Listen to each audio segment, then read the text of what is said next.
And people are getting, anyway, sick and bored of the financial system anyway, and the fiat money and the devaluation of currency. Yes. Like in COVID-19, people were happy with the support of governments, but that will come at a price.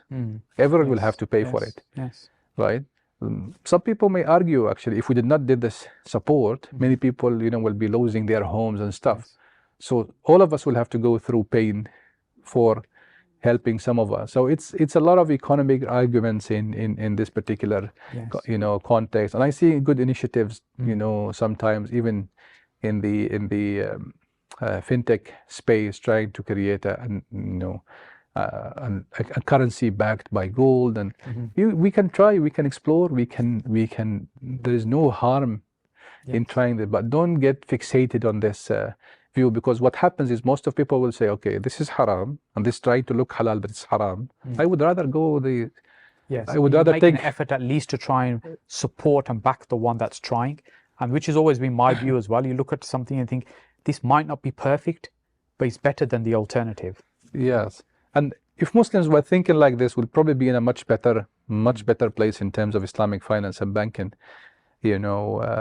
and interestingly now, an increasing number of non-Muslims are making use of Islamic finance. Yes, I hear that. I hear that quite a lot, and even the deposits and stuff. But one, they're quite attractive, the returns. Yes. And the ethical approach. Absolutely, Sajid, you just nailed the two aspects. I think on the deposit side, they have become increasingly competitive, and the other element is the ethical side. So a lot of I think Gen Z and all these coming generations, they like to see where their money is serving. When they see the bank will say, we will not fund gambling activities, we will not fund this, we will not buy this exotic derivatives that we will do. Other banks will gamble with your money. We're mainly focused on helping people get homes and maybe, even developing properties. By the way, there's, I think there was a build to rent program done once by Gatehouse Bank.